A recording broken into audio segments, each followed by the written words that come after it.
오늘 본문 말씀은 요한복음 1장 1절에서 5절 말씀입니다. 요한복음 1장 1절에서 5절 말씀입니다. 함께 합독하도록 하시겠습니다. 있는 그 자리에서 큰 소리로 함께 따라해 주셔야 돼요. 알겠죠? 요한복음 1장 1절에서 5절 시작. 태초에 말씀이 계시니라. 이 말씀이 하나님과 함께 계셨으니 이 말씀은 곧 하나님이시니라. 그가 태초에 하나님과 함께 계셨고 만물이 그로 말미암아 지은 바 되었으니 지은 것이 하나도 그가 없이 된 것이 없느니라. 그 안에 생명이 있었으니 이 생명은 사람들의 빛이라. 빛이 어두움에 비추되 어두움이 깨닫지 못하더라. 오늘 이 본문 말씀을 통해서 함께 받고자 하는 은혜의 말씀 제목은요, 세 번째 시간입니다. 본질을 회복하자. 내 안에 복음의 빛이 비치게 하라 입니다. 이 함께 따라해 볼까요? 본질을 회복하자. 내 안에 복음의 빛이 비치게 하라. 아멘. 기도하시겠습니다. 하나님 감사합니다.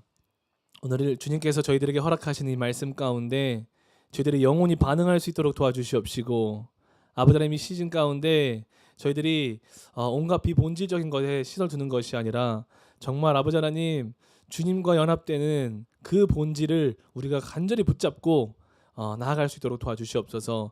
그 어느 때보다 주님과 가까워질 수 있는 그런 축복된 시간이 다 되게 하여 주시옵소서.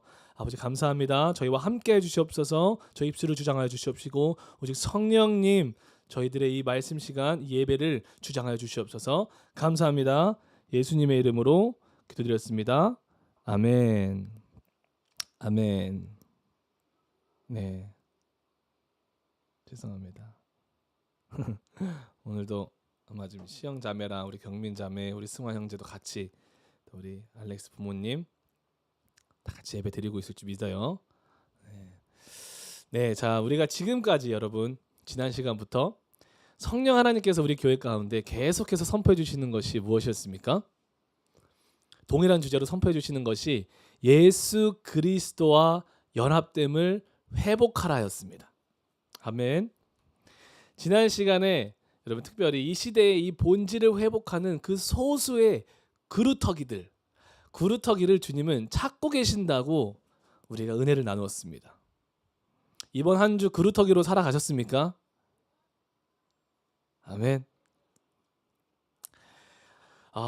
그 그루터기들을 통해서 하나님께서는 다시 한번 하나님의 나라를 이 땅 가운데 세워나가실 줄 믿습니다. 교회를 세워나가실 줄 믿습니다. 아멘. 여러분 그루터기는 언뜻 보기에는 죽은 것 같으나 그렇죠? 주님과 완벽하게 연합된 생명력을 가지고 다시 한번 자라나서 그 전보다 더 강력하고 더 크고 튼튼하게 자라난다는 것을 우리는 알고 있습니다. 그리고 그 가운데 수많은 새들이 와서 둥지를 틀고 수많은 영혼들의 보금자리가 되어지죠. 그렇죠? 우리 교회도 그런 교회가 되기를 소망합니다. 우리가 그루터기가 되어서 하나님과 함께 자라나서 수많은 영혼들을 품을 수 있고 사랑할 수 있고 예수 그리스도께 인도할 수 있는 그런 그루터기 교회가 되었으면 좋겠습니다. 아멘. 아멘. 오늘은 이 부분을 조금 더 확장해서 예수님과 어떻게 그러면 연합할 수 있는지, 그 본질을 어떻게 회복할 수 있는지 본문 말씀을 통해서 함께 은혜 나눠보도록 하겠습니다. 여러분 우리가 예수 그리스도와 연합된다라는 것은요 오직 한 가지 방법으로 가능합니다. 한 가지 방법밖에 없어요. 그게 뭐냐면 성령님을 통해 우리 중심에 비춰지는 복음을 내가 영접함으로 우리는 그리스도와 연합될 수 있다는 것입니다. 성령님을 통해 우리 중심에 비춰지는 그 복음을 내가 영접할 때 그리스도와 연합될 수 있다는 거예요. 이 시즌 가운데 그 본질을 회복할 수 있다는 것입니다. 지난번에 저희가 계속 반복해서 나눴던 것 중 하나가 우리 성부 하나님께서는 구원을 약속하시고 그렇죠? 죄송합니다. 잠시만요. 제가 창문 좀 닫을게요. 날아갈 것 같아요. 바람이 오늘 너무 세네요. 성부 하나님께서는 타락한 우리들, 지옥으로 갈 수밖에 없는 우리들에게 구원을 약속하시고, 그리고 그 약속을 예수 그리스도께서 십자가 위에서 죽고 부활하심으로 성취하셨다 그랬습니다. 그렇죠? 그리고 그 예수님이 우리들에게 누구를 보내주셨죠? 성령 하나님을 보내주셔서 지금 그 성취하신 구원을 우리들에게 적용시켜주고 계신다라고 말씀하고 있습니다. 성령님의 역할은 예수님이 성취하신 구원을 우리 한 사람 한 사람 가운데 구원을 적용시켜주고 계신다. 그래서 우리가 정말 예수 그리스도가 연합될 수 있는 유일한 방법은요, 성령님이 우리 삶 가운데 오셔서 복음을 비춰주시고 그 복음을 내가 영접할 때 비로소 예수 그리스도와 연합될 수 있는 것입니다. 그 성령님의 구원 적용하심을 마음껏 누리시기를 소망합니다. 여러분, 저번 주에 교회 옆에 있는 한 나무를 발견했습니다. 제가 막 카톡에 막 프리뷰로 막 올렸죠. 이번 주에 저희 전교회 카톡에 넝쿨에 완전히 덮여버린 나무를 발견했어요. 근데 그 나무를 보고 저는 되게 감사했거든요, 하나님께. 왜냐하면 지금 우리들에게 선포되는 예수 그리스도와 연합된 그 본질을 회복하라 라는 말씀과 너무 일맥상통한 은혜를 그 나무를 가꾸면서 제게 깨닫게 해주셨기 때문에 제가 너무 감사할 수밖에 없었습니다. 함께 사진을 보여주세요. 우리 그 사진 보이시나요? 네, 이런 나무 넝쿨로 싹 덮인 나무를 제가 발견했습니다. 근데 이 모습이 지금 코로나 시대, 지금 시점을 살아가고 있는 우리들의 모습이라는 것을 주님께서 깨닫게 해주시더라고요. 이 사진은요, 제가 그 교회 옆에서 발견한 나무 사진은 아니에요. 왜냐하면 제가 그 나무 넝쿨을 다 잘라낸 다음에 사진을 찍어서 그 원래 그 전 사진은 제가 before 사진은 없습니다. 네, 안타깝게도. 근데 이 모습이랑 똑같았어요. 네. 그리고 이거를 바라봤을 때 이 모습이 지금 우리들의 모습이다. 언뜻 보면 희한하게 생기고 또 개성 있는 모습처럼 보여요. 전 맨 처음에 이게 나무가 독특하게 생긴 나무인 줄 알았거든요. 그 나무에서 나오는 잎사귀들이 이렇게 좀 못생기게 막 걸쳐 있는 줄 알았어요. 지금 우리 교회의 모습, 신앙인들의 모습, 교회 안에서 다름과 또 개성 등 다양한 예배의 형식 또는 신앙의 모습들을 우리가 많이 강조해 왔습니다.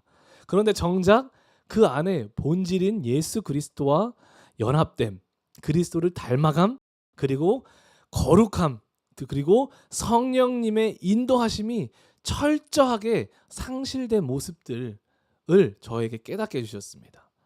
이런 비본질적인 모습들로 덮여있는 그런 모습들이 지금 우리의 모습이 아닌가, 이런 넝쿨에 덮여있는 그런 모습이 지금 나의 모습이 아닌가 라는 깨달음을 하나님께서 주셨습니다. 그리고 다시 말씀드리지만 하나님은 이 시즌 가운데 이런 모든 비본질들을요 끊어내고 계신다라는 거예요. 우리 삶 가운데서 끊어내고 계신다라는 거예요. 여러분, 필요 없다라는 게 아니에요. 우리들이 갖고 있었던 것들이 필요 없는 게 아니라 정말 우리가 그 안에 정말 예수 그리스도 연합됨의 본질이 없다면은 아무리 좋은 것들도 좋은 것이 아니라는 것을 말씀드리고 있는 것입니다. 그리고 그 안에서 하나님이 이런 모든 것을 끊어내는 상황 가운데 그 안에 우리의 처참한 영적 상태가 적나라하게 드러나고 있다는 것을 우리는 알 수 있어요. 마치 나무의 넝쿨들이 제거된 후의 모습처럼요. 한번 보여주시겠습니까? 그 나무가 넝쿨을 걷어내고 본 나무의 모습입니다. 지금 날씨에 나무가 원래 이렇지 않죠, 여러분. 한겨울도 아니고. 그죠? 처참하게 죽은 것 같은 모습이지 않습니까? 여러분, 이 나무를 보고 살아있다고 말할 수 있겠습니까? 근데 이 모습이 지금 우리 모습이라는 거예요. 이사야 1장 7절 지난 시간에 나눴던 말씀입니다. 하나님과 연합된 본질을 잃어버리고 비본질들만 가득히 세워놓고 제사만 열심히 드렸던 이스라엘에게 하나님이 너희네들의 상태는 이런 상태다라고 설명합니다. 너희의 땅은 황폐하였고 너희의 성읍들은 불에 탔고 너희의 토지는 너희 목전에서 이방인에게 삼켜졌으며 이방인에게 파괴됨 같이 황폐하였고, 지금 우리들의 예배가 얼마나 짓밟히고 있습니까, 여러분? 딸 시온은 포도원의 망대같이 참외밭의 원두막같이 에워싸인 성읍같이 겨우 남아가고 있다. 이 모습이 지금 우리 모습이라고 말씀하고 계시는 거예요. 그렇지만 여러분, 그 가운데 이스라엘 백성이 가졌던 소망이 뭔지 아십니까? 이스라엘 백성에게 하나님이 선포하신 소망이 뭔지 아십니까? 그런 말도 안 되는 황폐하고 파괴됨을 통해서 그 가운데에서 그들이 하나님을 발견할 수 있었다는 거예요. 우리에게도 마찬가지로 이런 상황 가운데서 여전히 우리를 위해서 일하고 계시는, 우리를 구원하기 위해서 일하시고 계시는 하나님의 영광을 발견하길 원하십니다. 여러분들과 저의 삶 속에서 역사하신 하나님의 영광을 발견하길 원하십니다. 여러분, 지금 방금 보신 그 죽어 있는 것만 같은 그 나무의 원래 모습은 어떠한 모습이었을까 궁금하지 않으십니까? 궁금하죠? 그래서 찍었습니다. 짠. 짠. 나와야죠. 짠. 네, 오케이. 감사합니다. 여러분 보이시죠? 교회 옆에 넝쿨에 덮이지 않는 동일한 나무를 찍었습니다. 똑같은 나무예요. 이 모습이 그리스도와 연합된 주님이 원하시는 우리들의 모습이라는 거예요. 원래 우리들의 모습. 죽어 있어야 되는 모습이 아니라 이렇게 파릇파릇한 프레시한 잎사귀들이 그 연두색과 초록색의 짙은 초록색의 조합이 딱 어우러져 가지고 빛깔을 딱 받으면서 얼마나 잘 다듬어져 있습니까? 제가 다듬었습니다.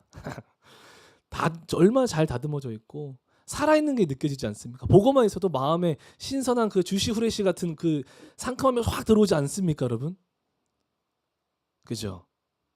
기분이 좋아지잖아요. 이 모습이 우리들의 모습이어야 될진데 똑같은 시간에 우리들의 모습은 그 옆에 있는 처참한 사진과 같다라는 것입니다. 그런데 여러분 절대 우리가 낙심할 필요가 없다라는 거예요.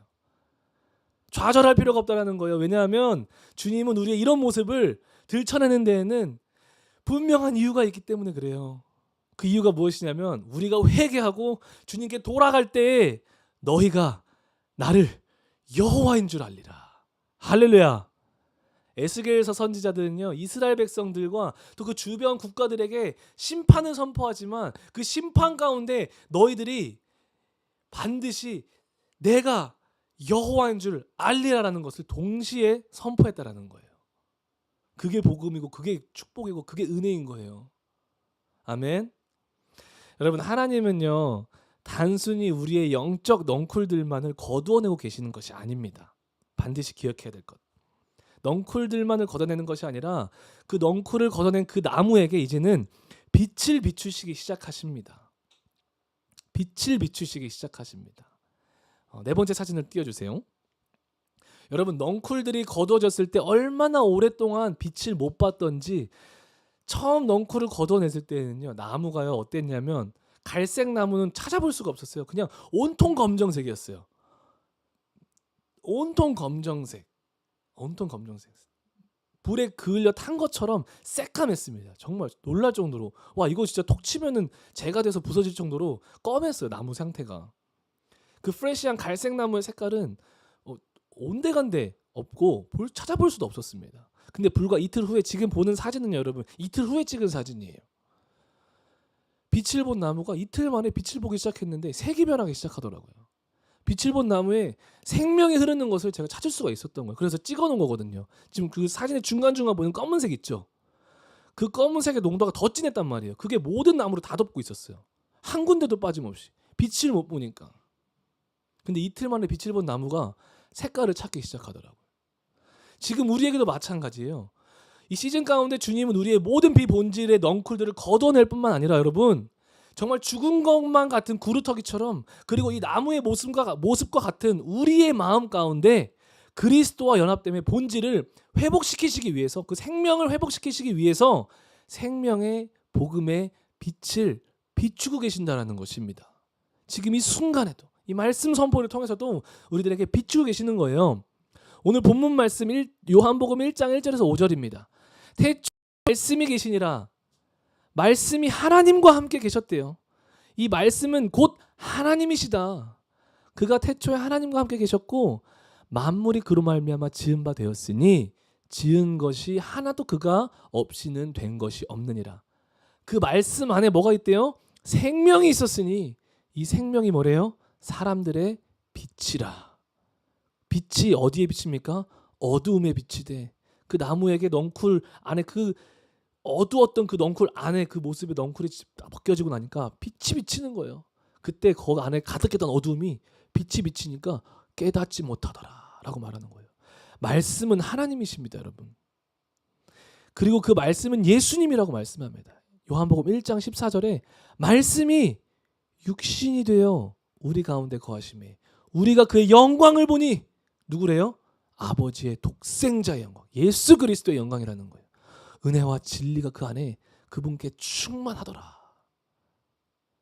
여러분, 성경책 가지고 있는 이 말씀이 그렇게 놀라운 거예요. 예수님이십니다. 하나님이십니다, 여러분. 권세가 있는 거예요, 이 책에. 아멘. 그 예수님 안에 뭐가 있습니까? 생명이 있다고 합니다. 오늘 본문 말씀에서. 그리고 그 생명은 뭐라 그래요? 사람들의 빛, 여러분들의 빛, 나에게 빛이라고 말씀합니다. 그리고 그 빛이 어둠의 빛이 돼 어둠이 깨닫지 못하더라 말씀하시는데, 그 원어적인 의미를 보게 되면요, 그냥 깨닫지 못하다라는 말과 동시에 어떤 의미가 더해져 있냐면 어둠이 이기지 못하더라라는 말로 해석이 됩니다, 여러분. 이거예요. 빛이 어둠의 빛이 돼 어둠이 이기지 못하더라라는 말입니다. 할렐루야. 즉 예수 그리스도의 생명의 복음의 빛이 죽은 듯한 우리의 어두운 마음 가운데 비춰질 때에 그 어떠한 것도, 그 어떠한 죽음과 어두움도 그 빛을 이겨낼 수 있는 것이 없다는 것이에요. 그 안에 생명이 살아난다는 것입니다. 복음이 내 안에 비춰지면 마치 위에 나무가 넝쿨을 벗어냈을 때 죽은 것 같지만 빛을 보았을 때 어떠한 죽음도 그 빛을 이겨내지 못한 것처럼, 물러가는 것처럼 생명이 자라나는 것입니다. 오늘 여러분들의 개인적인 삶과 여러분들의 가정 가운데, 여러분들의 사업장 가운데, 여러분들의 회사 가운데, 여러분들의 공부하는 것 가운데, 여러분 자녀들 가운데 이 복음의 생명의 빛이 비춰지기를 원합니다. 생명을 선포합니다. 아멘. 아멘. 여러분, 또 성경은요, 동일한 요한복음 1장에서는 이 빛이 누구한테 비춰지고 있다고 하냐면 각 사람에게 비치고 있다고 성경은 말하고 있어요. 각 사람, individually, 한 사람 한 사람에게 이 빛을 비추고 계신다고 말씀합니다. 1장 9절에 참 빛, 그 예수 그리스도, 그 복음, 말씀이 곧 세상에 와서 각 사람에게 비추는 빛이 있었나니, 각 사람에게 비추는 빛. 그가 세상에 계셨으며 세상은 그로 말미암아 지은 바 되었을 때 세상이 그를 알지 못하였고, 우리는 그럼에도 아직 또 알지 못하고 있을 수가 있어요. 빛은 여전히 비치고 있어요, 우리한테. 근데 여러분, 그 빛을 받고 계십니까? 알고 계십니까? 받고 계십니까? 자기 땅에 오매 자기 백성이 영접하지 아니하였느니라. 영접하는 자, 곧 그 이름을 믿는 자들에게는 하나님의 자녀가 되는 권세를 주셨으니. 할렐루야. 여러분, 예수 그리스도 안에 있는 생명의 빛은 바로 이것입니다. 복음이에요. 그리고 그 생명은 뭐냐면 영접한, 예수 그리스도를 영접하는 모든 자들에게 하나님의 자녀가 되는 권세를 주는 것이 바로 그 예수 그리스도 안에 있는 빛, 그 생명이라는 것입니다. 내가 하나님의 자녀가 되는 것이 바로 생명이라는 거예요. 영원한 지옥 백성에서 내가 그 빛을, 복음의 빛을 받았을 때 내가 이제는 영원한 지옥 백성이 아니라 영원한 천국의 백성이 된다라는 것입니다. 그것이 성경이 말하고 있는 진정한 생명이에요. 지금 이 땅에서 우리가 코로 숨을 쉬면서 가지고 있는 생명이 아니라는 거예요. 이 빛을, 이 복음을 마음 문을 열어 영접하게 되면 우리 안에 어떠한 어두움이 있어도, 어떠한 사망 권세가 있어도 그 빛을 이겨낼 수가 없다라는 것입니다. 아멘. 지금 우리들에게 필요한 것은 이 예수 그리스도 안에 있는 생명의 빛이 비춰지는 것입니다. 이 복음이 우리들에게 다시 한번 비춰져야 되는 것입니다. 하나님 말씀을 내 안에 받아들여야 된다는 것입니다. 여러분, 이 빛은 어디에 비춰집니까? 그러면 한 사람에게 비춰지는데 어디에 비춰집니까? 이 복음의 빛이 우리 마음 중심에 비춰져야 돼요. 우리 마음 중심, 깊숙한 곳에 비춰져야 됩니다. 우리는 이 빛이 우리들 마음 중심에 비춰지기 위해서 우리가 뭐 해야 됩니까? 계속 설명드린 거, 성령님을 간절하게 찾으셔야 된다는 거예요. 성령님을 간절히 구해야 된다는 거예요. 성령님을 만날 수 있도록 두들겨야 된다는 거예요. 왜냐하면 아까 초반에 말씀드렸듯이 오직 성령으로 말미암아 우리 마음에 그리스도의 사랑의 그 복음이 부어지기 때문입니다. 로마서 5장 5절 말씀입니다. 소망이 우리를 부끄럽게 하지 아니함은 우리에게 주신 성령님으로 말미암아, 우리에게 주신 성령님으로 말미암아 하나님의 사랑이 우리 마음에, 어디에요? 우리 마음에, 우리 마음에 부음받음이니 여러분들이 노력해서 부어져요? 여러분들이 막 열심히 찾는다고 찾아집니까 여러분? 아닙니다. 성령님이 내 안에 오셔야 돼요. 성령님이 부어주셔야 돼요. 성령님이 우리 마음에 우리가 감당할 수 없을 정도로 부어주십니다. 그리스도의 사랑을, 그 복음을, 그 빛을요. 이 예수 그리스도의 생명의 빛, 복음이 우리 마음 가운데 부어지기를 우리가 간절히 기도해야 되는 이유를 우리가 좀 더 구체적으로 좀 더 나눠보고 싶습니다. 지난주에 설교했던 부분에 좀 더 확장하려고 하는 거예요. 복음을 통해 여러분 그리스도의 사랑이 부어지는 곳은 우리 마음이라 그랬습니다. 그렇죠? 성령님이 우리 마음 가운데 그 복음의 빛을 비춰주시고 부어주신대요. 그런데 저는요 우리 그 마음을요 우리 안에 있는 세계관의 영역이라고 저는 표현하고 싶은 거예요. 좀 이제부터는 좀 전문적인 어려운 단어들이 나옵니다. 그러니까 정신 차리고 집중하셔서 들으셔야 돼요. 도움이 많이 되실 거예요. 그 우리 안에 마음 가운데 하나님의 복음이 선포된다고 하는데 그 마음을 저는요 우리 안에 있는 세계관의 영역이라고 저는 표현할 것입니다. 여러분 문화 인류 학자들이요 각 사람 여러분들과 저 우리 한 사람 한 사람을 형성하는 세 가지 영역을요 이렇게 설명했습니다. 그 사진 혹시 띄어졌나요? 할렐루야. 네, 맞습니다. 어떻게 세 가지 영역이 뭐냐면 세계관이 있습니다. 중심에 세계관이 있어요. 그리고 그 세계관이 내가 어떤 세계관을 가지고 있느냐에 따라서 그거에 대한 가치 체계가 형성됩니다. 가치 체계가 형성돼. 내가 무엇을 가치 있게 바라보는가, 내가 어떤 것에 가치를 둘 것인가, 가치 체계가 딱 형성되고 이 가치 체계가 형성되다 보면은 그 위에 이제 행동 양식들이 정해지는 거예요. 내가 무엇을 행동하게 되고 내가 무엇을 말하게 되는가. 좀 더 구체적으로 알아볼게요. 여러분 세계관이란 무엇입니까? 세계를 바라보는 관점이에요. 쉽게 말하면 세계를 바라보기 위해서 쓰는 안경이라는 거예요. 좀 더 전문적인 용어로 말하면 전제. 내가 어떤 전제를 두고 세상을 바라본다라는 것이죠. 내가 어떤 색의 안경을 쓰느냐에 따라서 내가 빨간 색깔 안경을 쓰고 세상을 바라보면 세상이 빨갛게 보입니다. 내가 노란 색깔 안경을 쓰고 세상을 바라보면 노랗게 보여요. 그렇죠? 싸구려 선글라스를 끼면 세상이 검게 보입니다. 그렇죠? 비싼 선글라스를 끼면 세상이 참 아름다워 보여. 그죠? 아닌가?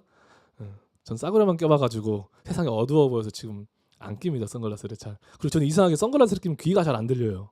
저만 그런지 모르겠지만. 그래서 이게 안경이라든지 선글라스를 못 끼겠어요. 네. 어찌됐든. 그리고 우리가 어떤 색의 안경을 쓰느냐, 내가 어떤 전제를 두느냐에 따라 우리가 똑같은 세상을 살아가도 있잖아요. 다르게 바라봅니다. 세상을 다르게 이해하고 다르게 살아가게 돼요. 예를 들어 드릴게요. 수많은 세계관들이 세상에 존재합니다. 우리가 상상할 수 없을 정도로 수많은 세계관들이 존재하는데 대표적인 예가 정령 숭배 세계관이 있습니다. 그리고 세속주의 세계관이 있습니다. 정령 숭배 세계관은 뭐냐면요. 이 세상 모든 만물에는요. 영적인 것들로 존재되어 있다는 거예요. 이루어져 있다는 거예요. 그래서 나무를 보고 구름을 보고 바다를 보고 연필 하나를 봐도 고양이 안에도 막 모든 게 영이 들어가 있는 거예요. 영이. 그러다 보니까 일본 같은 경우는 정령 숭배 사상이 어마하게 많죠. 그래서 모든 게 다 신이 돼요. 막. 그래서 막 나뭇잎에서 떨어져 있는 그 나뭇잎 하나 보고 막 숭배하는 거예요. 그거를. 연필 하나 막 숭배하는 거예요. 왜 그래요? 그 안경을 끼고 바라보기 때문에 그래요. 세상을. 영적인 존재로 영적인 것들이 존재한다라는 것을 안경을 탁 전제를 두고 세상을 바라보기 때문에 그렇게 하는 거예요. 가치가 나오고 거기에 대한 행동들이 나오는 거예요. 숭배하고 막. 근데 세속주의는 어떻게 돼요? 영적인 건 세상에 존재하지 않아. 물질적인 것만 존재해. 그래서 모든 것은 그냥 물질일 뿐이야. 그렇죠? 화학작용을 통해서 그 물질도 우리는 변형시킬 수 있고 뭐든지 만들어낼 수 있어. 그냥 물질일 뿐이야. 그런 생각을 하는 거예요. 그런 전제를 두고 세상을 바라보기 때문에 그거에 대한 가치들이 생기고 그거에 대한 우리들의 행동에 옮겨지는 것입니다. 신본주의 세계관과 인본주의 세계관은 어떻습니까, 여러분? 하나님이 이 세상에 존재한다라는 것, 하나님이 중심이다라는 것을 인정하고 전제하에 딱 세상을 바라보는 사람들은 모든 세상이 하나님의 것이에요. 하나님의 영광을 위해서 우리는 살게 돼요. 그런데 인본주의 뭐예요? 내가 중심인 거예요. 하나님 없어. 세상은 내가 우주고 우주가 나야. 이런 생각 갖고 사는 거죠. 그렇죠? 내가 우주의 중심이야 라고 생각하기 때문에 거기에 대한 가치관이 나오고 그거에 대한 삶이 나오는 거예요. 이해되셨습니까? 너무 어렵죠?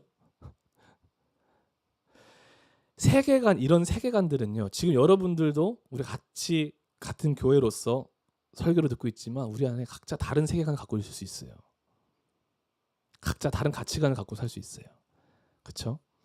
근데 우리 안에 어떤 세계관이 있든지 간에 그 세계관들은요, 공부를 통해서 이론적으로 학습되기보다는 우리가 어릴 때부터 내가 속한 사회와 문화 속에서 내가 직접 경험한 것들이 쌓이고 그런 것들을 통해서 자연스럽게 형성되는 것입니다. 이 세계관이 우리 안에서 어떻게 형성되는지를 조금 설명해 드릴게요. 그림을 만들어 봤습니다. 네, 잘 보이시죠? 이 동그라미들이 경험들이에요. 여러분들이 살면서 경험한 것들이에요. 좋은 것이든 나쁜 것이든 수많은 경험들이 있습니다. 여러분들이 처해 있는 문화라든지 어떤 가치관이 특정 가치관 속에서 여러분이 살아왔잖아요. 그렇죠?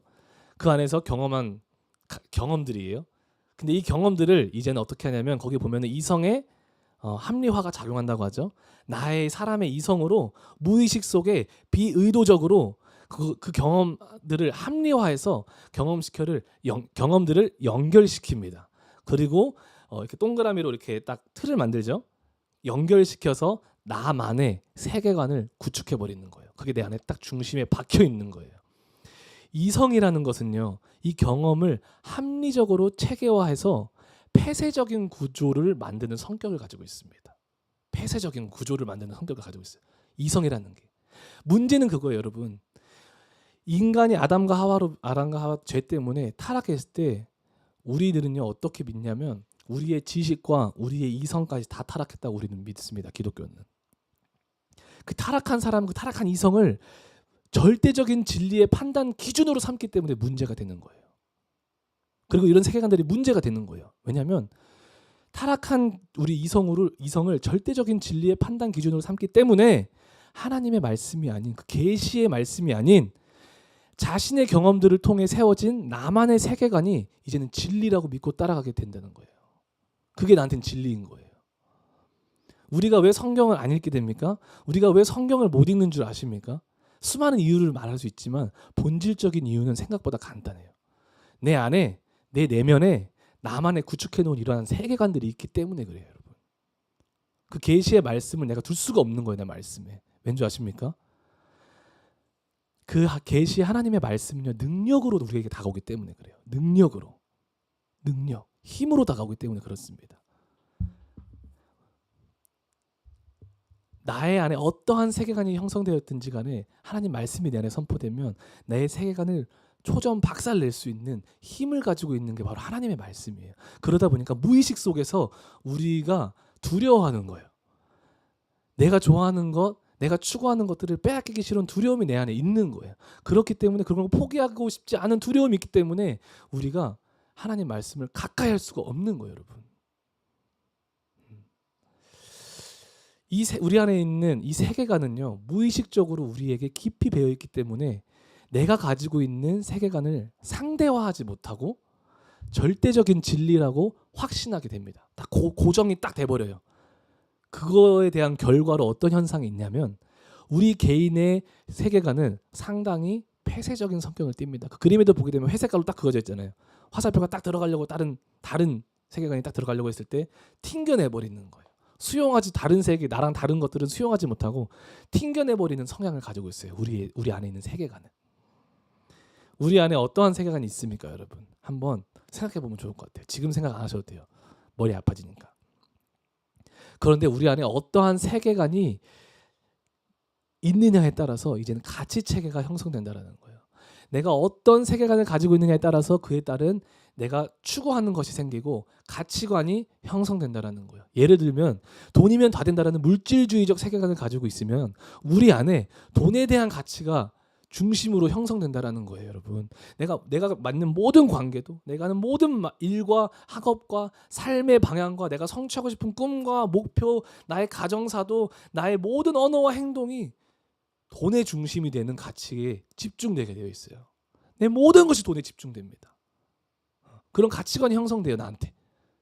물질주의적인 세계관을 가지고 있으면. 그런데 반대로 다른 예로 하나님은 창조주이시다, 나의 구원자이시다라는 기독교적 세계관을 가지고 있잖아요. 나의 삶의 모든 관계 속에서 학업과 일과 삶의 방향과 나의 꿈과 나의 목표와 나의 가정사와 나의 모든 언어와 행동이 돈이 아니라 하나님께 영광을 위함, 하나님의 영광이 나의 가치가 된다는 거예요. 그런 가치 체계가 형성된다는 거예요. 여러분, 이것이 종교개혁을 일으킨 중심 가치 아니겠습니까? 그렇죠? 내가 빵 하나를 구워도 그냥 돈을 많이 벌어서 부자 되려고 굽는 게 아니라 내가 이 빵 하나를 굽는 것을 통해서 하나님께 영광을 올려드리기 위해서 빵을 굽는다라는 거예요. 내가 이 빵 하나를 구워도 그냥 돈 많이 벌려고 하는 게 아니라 정말 내 옆에 있는 내 사랑하는 내가 속한 사회 이웃을 사랑하는 마음으로 더 맛있는 빵, 건강한 빵 만들어주고 싶어서 한다는 거예요. 대충 굽지 않는다라는 거예요.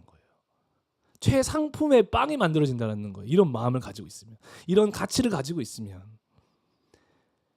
이 세계관을 통한 가치 체계는요, 자신이 하는 모든 일을 통해서 하나님께 영광을 받으실 뿐 아니라 사회에 도움이 되기 때문에 더 나아가 여러분, 사람이 모이게 되고 더 부유하게 되는 거예요. 돈의 가치가 아니더라도 이런 하나님의 영광을 가치로 두고 가는 사람들은요, 더 인정받고 더 칭찬받는다고 성경도 말하고 있습니다. 할렐루야. 이 가치 체계가 형성된다라는 거예요. 체계관에 따라, 그 세계관에 따라서. 가치 체계가 형성된다면 뭐가 형성된다 그랬습니까? 행동 양식이 형성된다고 했습니다.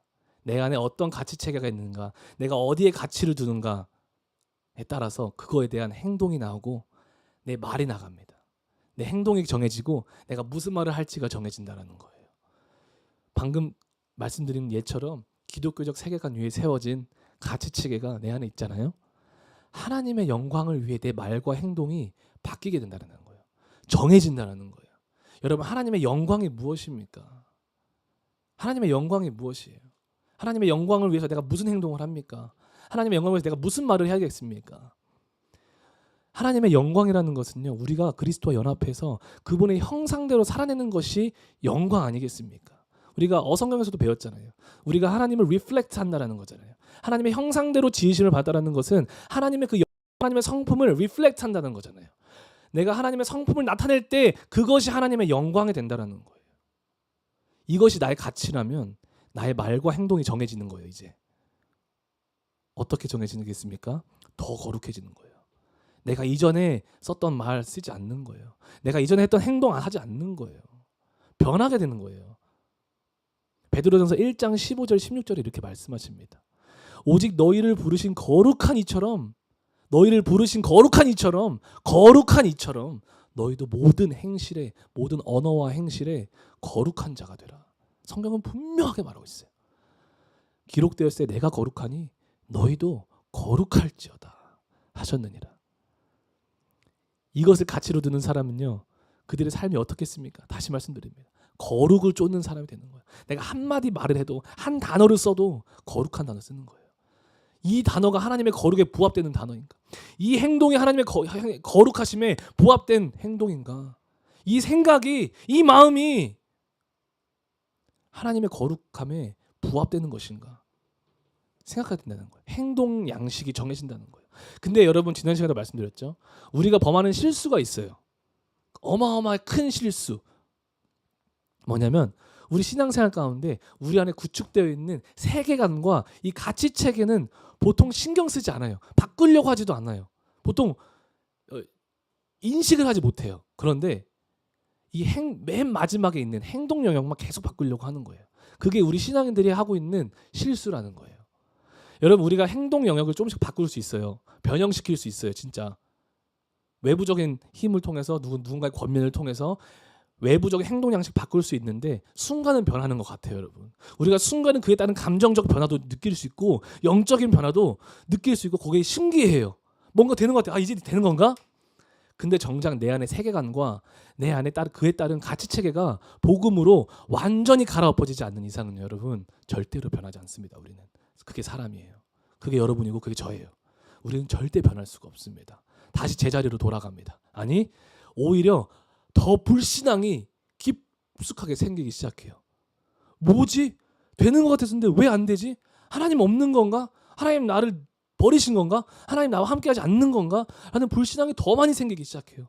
내 행동 영역만 바꾸려고만 한다면, 내 안에 세계관과 그 가치 체계를 바꾸지 않으면. 한 가지 예를 들어 드릴게요, 여러분. 성경의 마가복음 10장 17절에서 22절에 부자 청년이 나옵니다. 부자 청년. 읽어 드릴게요. 예수께서 길에 나가실새 한 사람이 달려와서 꿇어앉아 묻자오되, 선한 선생님, 내가 무엇을 하여야 영생을 얻으리까? 천국에 어떻게 갈 수 있겠습니까?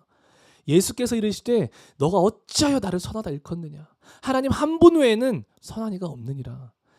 네가 계명을 안 하니 살인하지 마. 네가 말씀을 안 하니 살인하지 마라. 간음하지 마라. 도둑질하지 마라. 거짓 증언하지 마라. 속여 빼앗지 마라. 너 부모를 공경하라 하였느니라. 그가 여짜오되, 선생님이요, 이것을 내가 어려서부터 다 지켰나이다. 나 이거 다 지켰어요. 와우. 예수께서 그를 보시고 사랑하사, 너무 사랑하셨대요. 이르시되, 근데 너에게 아직 한 가지 부족한 것이 있으니, 한 가지 부족한 것이 있으니 가서 내게 있는 것을 다 팔아서 가난한 자들에게 주라. 그리하면 하늘에서 보화가 내게 있으리라. 그리고 와서 나를 따르라 하시니, 그 사람은 재물이 많은 고로 이 말씀을 인하여 슬픈 기색을 띠고 근심하며 가니라. 여러분, 이 부자 청년 이야기 수많은 설교를 들어보셨죠? 근데 이 부자 청년의 이야기는요, 그 청년 내면의 세계관의 본질이 적나라하게 드러나는 장면을 보여줍니다. 적나라하게.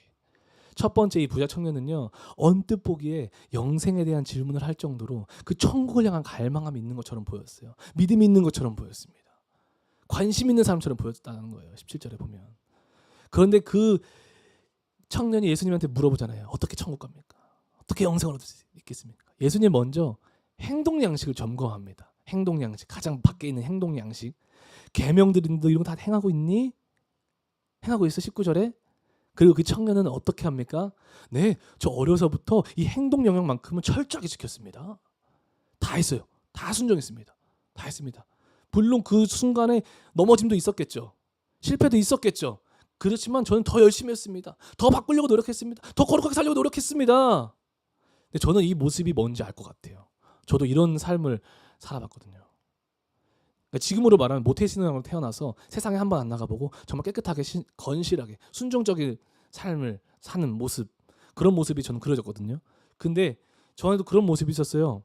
행동에 집착하는 모습들. 어떻게 나 진짜 목회자 아들이니까 이제 거룩하게 살아야 돼. 잘 살아야 돼. 순종해야 돼. 죄 지으면 안 돼. 이런 행동적인 거에만 집착하는 제 모습을 저도 발견할 수가 있었습니다. 근데 그거에 대한 결론은 너무 메마른 거예요. 뭐가 없는 거예요. 오히려 더 하나님을 향해서 사람이 깊어져 가야 되는데 점점 멀어지는 것 같아요. 내 마음은. 근데 행동은 계속 집착해요. 거룩하게 살아야 돼. 거룩하게 살아야 돼. 아, 이거 하면 안 되고 저거 하면 안 되고 이거 해야 되고 저거 해야 되고. 이게 필요 없다는 게 절대 아니에요. 왜냐하면 하나님은, 예수님은 사랑했다 그랬어요. 그 모습을. 중요한 거예요. 우리 행동 중요한 거예요. 중요한 거예요. 우리를 이루는 요소 중에 하나이기 때문에 그래요. 그런데 이 예수님은 그런 젊은 청년을 보고 너무 사랑했대요. 너무 사랑하셔서 예수님은 그 청년의 부족한 부분까지 회복시키고 싶으셨던 거예요. 그 내면의 세계관을 완벽하게 성화시키고 싶으셨던 거예요. 그 청년 안에 예수님은 이미 알고 있었어요. 그 청년 안에 물질주의적 세계관을 가지고 있었음을 이미 알고 있었어요. 예수님은 그 질문을 할 때부터. 그래서 이렇게 말합니다. 너가 가지고 있는 것을 다 팔아서 가난한 자들에게 주라. 그리하면 너가 정말로 가고 싶고 관심 있고 하는 그 하늘에 네가 갈 수 있어. 그곳에 너의 보화가 있을 거야. 그리고 나와 함께 가지 않을래? 나와 함께 가지 않을래? 그곳에. 그런데 이 청년의 반응은 너무 놀라웠어요, 여러분. 그 반응이 어떻습니까? 그가 가지고 있던 물질에 있어 압박이 딱 들어왔을 때 비로소 자신 안에 무의식적으로 내재되어 있었던, 아마 자신도 몰랐을 수도 있어요, 내재되어 있었던 물질주의적 세계관이 드러난 거예요. 어떻게 합니까? 분명히 영생에 관심이 있었습니다. 그에 대한 행동 양식들도 보여지긴 했습니다. 근데 마음속 깊숙한 곳에 세워진 물질주의적 세계관은 그대로 두고 행동 양식만 그럴듯하게 바꾸고 살아왔다라는 거예요. 그 안에 물질주의적 세계관이 뿌리를 내리고 있다 보니 결국 어떻게 합니까? 22절에 어떻게 합니까? 그 친구는 너무 안타까워요.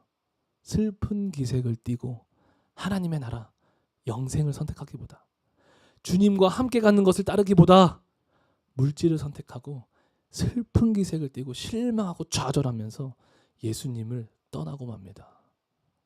충격적이지 않습니까? 여러분, 베드로 이야기와 상당히 상반되지 않습니까? 예수님이 어부인 베드로에게 갑니다. 내가 너를 사람 낚는 어부로 만들어줄게. 나를 따르라 했을 때 베드로는 어떻게 합니까? 그 즉시 자기의 그걸 뭐라 그러죠?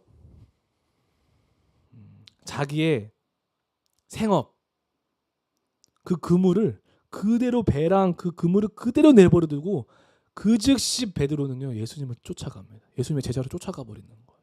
그 모습과 이 젊은 청년의 모습과 참 많이 상반되는 것을 발견할 수 있는 거예요. 그 순간 베드로의 마음에는요 세계관에 완벽한 변화가 일어난 거예요. 예수님의 그 부르심 앞에서. 그런데 이 청년은 안타깝게도 물질주의적 세계관이 변하지가 않았던 거예요. 그걸 받아들이지 않았다는 거예요. 그래서 오늘 주님은요 여러분 이 복음의 생명의 빛을 성령님을 통해 우리 마음에 비치시고 계시는 거예요. 왜냐하면 여러분 이 내면에 있는 이 아주 폐쇄적인 세계관, 내 안에 있는 이 아주 폐쇄적인 세계관은요 내 힘으로, 내 생각으로 내가 노력해서 바꿀 수 있는 게 아니에요. 오직 복음으로만 변화시킬 수 있습니다. 오직 복음으로만 변화시킬 수 있습니다. 여러분 이 복음은요 우리가 생각하는 것처럼 연약하거나 힘이 없거나 제한적이거나 순간적인 것이 절대 아니에요.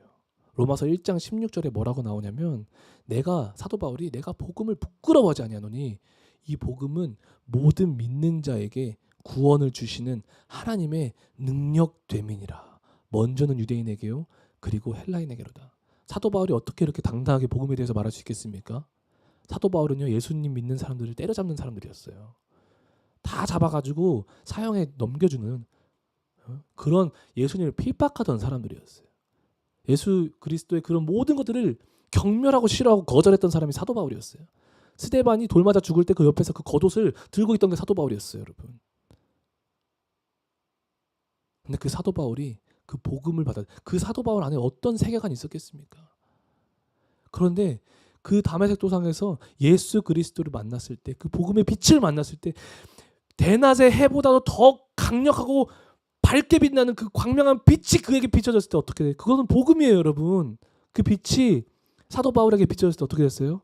사도 바울 안에 있었던 그 세계관이 안에 균열이 생깁니다. 그 세계관이 박살나기 시작해요. 그리고 그 안을 갈아엎기 시작합니다. 무엇으로요? 예수 그리스도 중심의 세계관으로. 그리고 그 사도 바울은 스스로가 그 구원을 경험했기 때문에 그 어떤 것보다도 강력한 능력이 바로 예수 그리스도 복음이다라고 로마인들에게 선포하고 있는 거예요. 내가 변했다면 여러분들 이거는 능력인 거예요. 라고 말하는 거예요, 여러분. 우리가 끝까지 간절히 기도하잖아요. 성령님께 우리의 돌 같은 마음, 이 세계관의 균열을 일으키시고 주님, 저를 도와주시옵소서 하잖아요. 그럼 성령님이 진짜 오십니다. 진짜 역사하셔서 돌 같은 우리의 마음, 세계관의 균열을 일으키시고 복음을 들어오게 하십니다. 그리고 그 속에 예수 그리스도의 사랑을 넣어주십니다. 여러분 그림 보이십니까? 그림 보이시죠? 정말 폐쇄적으로 정말 단단하게 굳어있는 이 세계관의 마음이 복음을 통해 성령님의 역사하심을 통해 균열이 생겨요. 거기를 뚫고 들어오시는 것은 복음밖에 없습니다. 복음이 들어가야 됩니다. 에스겔 36장 25절에서 27절에 이미 이것을 에스겔은 예언하고 있어요. 맑은 물을 너희에게 뿌려 너희로 정결하게 하되. 여러분 여기서 맑은 물은 무엇입니까? 말씀입니다. 복음입니다, 여러분. 요한복음 15장도 말합니다. 너희들은 이미 내가 너희들에게 준 말로써 깨끗함을 입었다. 복음으로 깨끗함을 입었다라는 거예요. 맑은 물을 너희에게 뿌려서 너희를 정결하게 하되 곧 너희의 모든 더러운 것에서와 모든 우상 숭배에서 너희를 정결하게 할 것이며, 여기서 모든 더러운 것과 모든 우상 숭배가 무엇입니까? 바로 내 안에 자리 잡고 있던 세상의 세계관들이에요. 물질주의 세계관이에요. 인본주의 세계관이에요. 혼합주의 세계관이에요. 자연주의 세계관이에요. 하나님을 반대하는 모든 사상들이라는 거예요. 내 안에 더러운 것들, 내 우상 숭배하는 것들. 또 그리고 그걸로 끝나잖아요. 그거를 정결케 하는 거 끝나잖아요. 26절에 또 그 정결케 된 곳에 새 영을 너희 속에 두고 새 마음을 너희에게 주되 너희 육신에서 굳은 마음을 제거하고 부드러운 마음을 줄 것이다. 복음으로 뚫고 들어가서 그 거짓된 세계관들을 다 박살내고 그곳에 새 영, 새 마음, 부드러운 마음을 준다고 합니다. 그것이 무엇입니까? 무엇이 새 영이고 새 마음이고 부드러운 마음입니까? 바로 예수 그리스도 중심이 되는 세계관이라는 거예요. 기독교적 세계관을 우리들에게 넣어주신다는 거예요. 내가 너를 완벽하게 갈아엎을 거야. 내가 너를 완벽하게 변화시킬 거야. 내가 인사이드, 아웃사이드 다 변화시킬 거야, 너를. 아멘. 그리고 또 그걸로 안 끝나요, 여러분. 그 세계관을 형성시킨 다음에 내가 또 한 가지 마지막 일을 행할 것이다. 27절에 또 내 영을 너희 속에 두어 너희로 내 율례를 행하게 하리니 너희가 내 규례를 지켜 행할지니라. 내 영, 성령 하나님을 우리 가운데 허락하신다는 거예요. 성령 하나님이 내가 갈아엎어진 나의 세계관 속에 이제는 좌정하셔서 이제는 그 보좌에 앉아주시고 그 복음과 그리스도의 사랑으로 나를 채워주시기 시작한다는 거예요. 그 말씀으로 나를 채우신다는 거예요. 그리고 우리는 이제는 그 계명, 그 말씀을 순종케 함으로 이제는 정말 하나님 백성답게 살아간다는 거예요. 할렐루야. 이것이 복음으로 우리가 온전케 되는 과정이에요. 복음으로 나의 세계관을 박살냅니다. 내 세계관을 다 끄집어냅니다. 그곳에 하나님의 세계관을 넣어주십니다. 그리고 성령님이 그 안에 거하주십니다. 우리를 인도하여 나가게 해주신다는 것입니다. 고린도후서 10장 4절에서 5절에서 이렇게 말씀하십니다.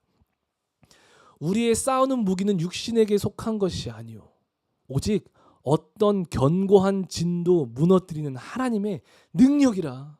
모든 이론을 무너뜨리며 하나님 아는 것을 대적하여 높아진 것을 다 무너뜨리고 모든 생각을 사로잡아 그리스도에게 복종하게 하니. 할렐루야. 우리들의 무기가 뭐래요? 우리들이 싸워야 되는 무기는 내 육신에 속한 내가 내 노력, 내 힘, 나의 의로움 그런 것들이 아니라는 거예요. 내가 싸우기 위해서 가져야 되는 무기는 단 한 가지. 오직 어떠한 견고한 진도 무너뜨리는 하나님의 능력. 하나님의 능력이 뭐라 그랬습니까? 로마서 1장 16절에 복음이라 그랬습니다. 하나님 말씀이라 그랬어요. 에베소서 6장 17절에 뭐라고 했습니까? 에베소서 6장 17절 의의 갑옷을 입으라 할 때 그 중에 성령의 검, 곧 하나님의 말씀을 가지라. 무기를 가져야 되면 성령의 검을 가져야 돼. 그건 말씀이래요. 복음이래요, 여러분. 그 복음을 가지고 우리가 싸울 때 오직 어떠한 견고한 진, 우리 마음에 있는 세계관, 어떠한 진도 무너뜨릴 수 있다는 거예요, 여러분. 말씀이 내 안에 있으면 모든 이론들을 무너뜨리는 거예요. 내 안에 세워진 이론들을 무너뜨리는 거예요. 하나님을 아는 것을 대적과 높아진 다 무너뜨리는 거예요. 모든 생각, 모든 이성들, 타락한 이성들, 생각과 높은 생각들, 여러분 다 무너뜨릴 수 있는 거예요. 말씀이 내 안에 들어왔을 때. 그리고 우리는 그리스도에게 복종할 수 있습니다, 여러분. 할렐루야. 할렐루야. 아멘이시죠? 아멘. 그래서 이번 한 주는 정말 간절히 기도로 나아가기를 소망합니다, 여러분. 이 복음의 빛을 다 받아 누리기를 원해요. 지금 이 순간 여러분의 마음속에, 우리 마음속에 매일매일 매 순간순간 이 복음의 빛을 비추고 계십니다. 우리 중심의 모든 인본주의적인 것들, 물질주의적, 반기독교적 세계관들이 복음 앞에 무릎을 꿇는 것을 여러분들 경험하기를 소망합니다.